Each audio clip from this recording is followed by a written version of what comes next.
नमस्कार. नमस्कार. आपलं स्वागत आहे आयकॉन स्टील प्रस्तुत बिल्ड आयकॉन या उपक्रमामध्ये. आज आम्ही आलो सांगलीमध्ये आणि माझ्यासोबत आहेत young engineer Zahid Hussain sir, जे मागच्या 10 वर्षांपासून या फील्डमध्ये अतिशय उत्तमरित्या काम करतायत येस. आणि रेसिडेन्शियल प्रोजेक्ट्स असतील, गव्हर्नमेंटचे प्रोजेक्ट्स असतील, अशा वेगवेगळ्या प्लॅटफॉर्मवर ते काम करतायत. आजवरच्या त्यांच्या या प्रवासाबद्दल, अनुभवाबद्दल आपण बिल्ड आयकॉन या प्लॅटफॉर्मवर त्यांच्याशी गप्पा मारणार आहोत.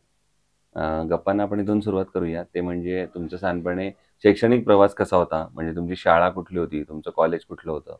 आणि सगळ्यात महत्त्वाचं सिव्हिल इंजिनिअरिंग या फील्डमध्ये येण्यामागची प्रेरणा कोणाची होती? तर प्रेरणास्थान कोण होतं? माझं शाळा आरवी उर्दू मराठी स्कूल 7वी पर्यंत झाली आहे. हं. त्यानंतर 10वी पर्यंत Jawahar high school Marathi medium school. त्यानंतर कॉलेज डिप्लोमा झाला GPM कॉलेज. नंतर डिग्री कराड गव्हर्नमेंट पॉलिटेक्निक कॉलेजला.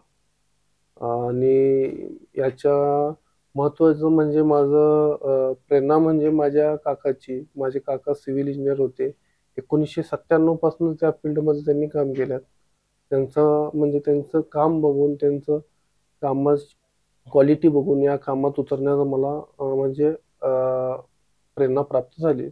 या हे झालं तुमचा सगळा शैक्षणिक प्रवास. यापुढे खरं दुसरा टप्पा होतो प्रवासाचा, तो म्हणजे कुठल्या इंजिनिअरचा एक स्ट्रगलिंग पिरियड असतो येस. आणि जेव्हा त्याला पहिला प्रोजेक्ट मिळणार, तर तो पहिला प्रोजेक्ट कसा मिळाला? कोणाच्या रेफरन्सने मिळाला आणि कसा होता अनुभव सगळा तो? पहिला प्रोजेक्ट होता माझा 1 RK.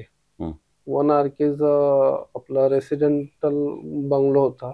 हं. ते माझ्या मित्राच्या मैत्रिणीचे हजबंड होते. त्यांच्या म्हणजे त्यांच्या ओळखीने आपल्याला ते काम मिळाला होता. ओके. मग ते काम करताना भरपूर म्हणजे स्टार्टिंगपासनं स्टीलचं रेट किंवा बेसिक जे अनुभव असतोय म्हणजे त्या वेळेत आपल्याला लक्षात आलं, की बाबा स्टीलचा रेट कसा असतोय म्हणजे हं. मार्केट आपण पुस्तकी नॉलेज असतोय आपल्याला पण बरोबर. जेव्हा फील्डमध्ये आपण उतरतोय त्यानंतर आपल्याला फील्ड नॉलेज आपल्याला नेमकं लक्षात येते, की बाबा आपण काय करायला पाहिजे. रेट किंवा आपण जे काम देतोय त्याचा रेट काय आहे. हं. त्या पहिल्या प्रोजेक्ट मला त्या अनुभव आला. Very good. आता येऊया काही तांत्रिक प्रश्नांकडे. त्यातला पहिला प्रश्न आहे म्हणजे आता या फील्डमध्ये तुम्ही मागच्या 10 वर्षांपासून काम करताय. तर या फील्डमध्ये तुम्ही एक बघितलं असेल, यामध्ये अकुशल कामगार किंवा अनस्किल्ड लेबरचं पर्सेंटेज फार जास्त आहे आणि अशा अकुशल कामगारांबरोबर काम करणं हे बऱ्याचदा धोकादायक सुद्धा ठरू शकतं. येस. तर त्याबद्दल तुमचा अनुभव काय आहे आणि तुम्ही कसं बघता त्या परिस्थितीकडे? कुशल आणि अकुशलमध्ये म्हणजे फारसा डिफरन्स असतोय.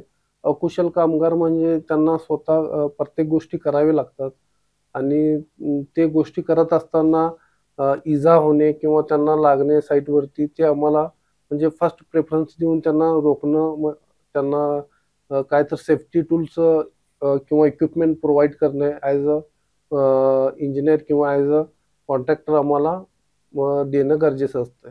हं, बरोबर. हा जसा एक मुद्दा आहे, तसा आता तुम्ही रेसिडेन्शियल बंगलोसाठी पण काम करता. तर तुम्ही बघितलं असेल, की प्रत्येक क्लायंटचं एक बजेट वेगळं असतं. बरोबर. तर पण त्यांची रिक्वायरमेंट असते, की चांगलं क्वालिटी कन्स्ट्रक्शन करावं. तर अशा वेळेला मग बजेट आणि क्वालिटी या दोन्हीचा बॅलन्स कसा करता तुम्ही? अं, कसं आहे महत्त्वाचा मुद्दा म्हणजे कसा आहे बजेट आणि क्वालिटी हे आता बजेट जर जास्त असेल किंवा बजेट लिमिटमध्ये नसेल, मग समजा एक 15-20 लाख रुपये जर बजेट असेल त्यांचा स्क्वेअर फूटमध्ये आपण साधारण हं, ₹1500-1700 असेल, तर त्या हिशोबाने त्यांना स्टीलची क्वालिटी किंवा बाकीची RCC डिझाइन, 3D बाकीची गोष्टी त्यामध्ये क्वालिटी त्यामध्ये कुठलीही कॉम्प्रोमाईज न करता त्यांना कामाची क्वालिटी देणे हे महत्त्वाचे असते. त्यात हं. प्रॉफिट आमचं कमी ठेवून त्या हिशोबाने आपण काम करतो. काम करतो. बरोबर आहे. दुसरं तुम्ही गव्हर्नमेंट सेक्टरसाठी पण काम करता. भरपूर काम केलं. तर ते गव्हर्नमेंटमध्ये जास्त केलं प्रायव्हेटपेक्षा पण. अच्छा. तर मग ते कुठले-कुठले प्रोजेक्ट होते आणि काय-काय नावं होती त्याची प्रोजेक्टची? अ, आता कसं आहे आपण गव्हर्नमेंटमध्ये जास्तीत जास्त रोडची केलोय आणि कंपाऊंड वॉलची वगैरे कामं केलोय. कंपाऊंड वॉलची कामं म्हणजे स्मशानभूमीची स्मारक ते स्मशानभूमीचे कंपाऊंड वॉल बांधणे असं भरपूर विविध कामे असतात ते. ते टेंडर हिशोबाने ते चेंज होत जातात कामं. बरोबर आहे. दुसरा आता एक वेगळा या सगळ्यापेक्षा प्रश्न आहे, तो म्हणजे तुम्ही इथले मूळचे सांगलीचे आहे, येस, इंजिनिअर आहे, तरुण येस. आहे. तर सांगली जिल्ह्याच्या विकासाचं व्हिजन हं. असं म्हणून जर तुम्हाला विचारलं, तर एक इंजिनिअर म्हणून तुमच्या डोळ्यासमोर कुठले मुद्दे किंवा कुठले सेक्टर्स येतात, ज्या सेक्टरवर आता काम करण्याची गरज आहे, तर पुढच्या 10-15 वर्षात सांगलीचा सर्वांगीण विकास आपल्याला करायचा असेल तर? सर्वात प्रथम जे इन्फ्रास्ट्रक्चर आहे त्याला फारसं महत्त्व दिलं पाहिजे.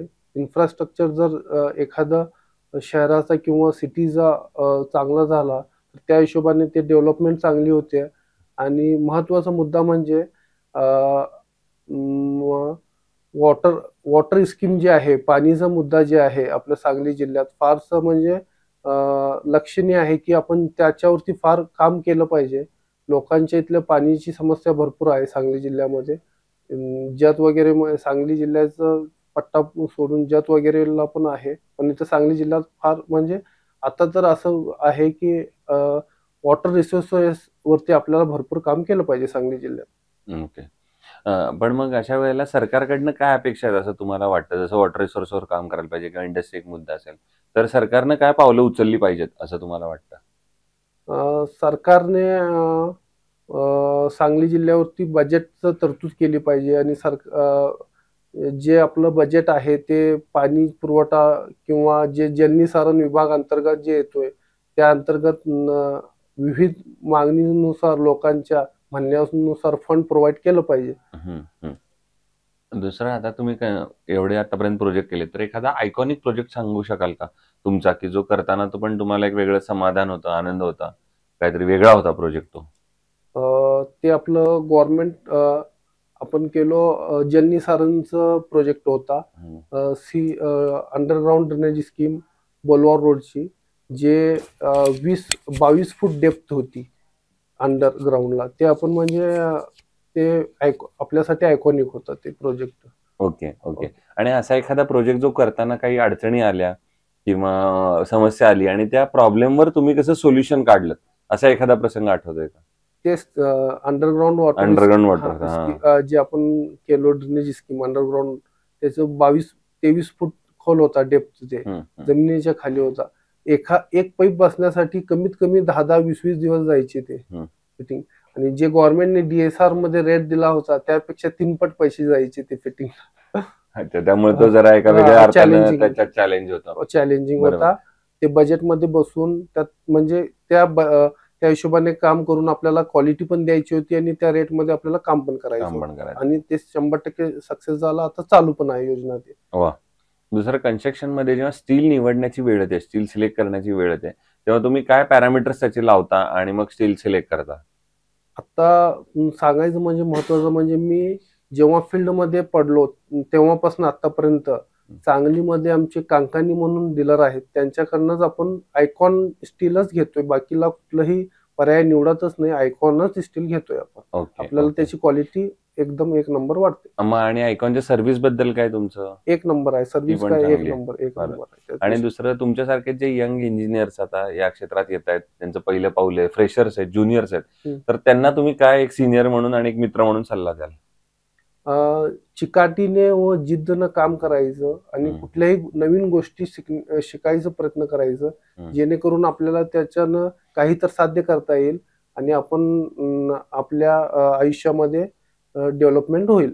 वाह! क्या बात है! सो हे होते इंजिनियर जाहीद हसन सर आणि त्यांनी फार महत्त्वाचा मुद्दा जाता-जाता सांगितला, की जिद्द चिकाटी पाहिजे. कारण हे फील्ड रोज बदलते. Yes. त्यामुळे जर तुमच्याकडे शिकण्याची आवड असेल आणि तुम्ही सारखं नवीन-नवीन काहीतरी ट्राय करत असाल, तर तुम्हाला या फील्डमध्ये नक्की सक्सेस आहे. पुन्हा एकदा थँक यू व्हेरी मच की तुम्ही आलात आणि भविष्यात सुद्धा असेच आयकॉनिक प्रोजेक्ट तुमच्या हातून व्हावे, त्याच्यात अडचणी कमी याव्यात, जसा आत्ताचा तुम्ही प्रोजेक्ट सांगितला तसा. तर याच आयकॉन स्टीलतर्फे मनःपूर्वक शुभेच्छा. थँक्यू. आभारी आहे बोलवल्याबद्दल.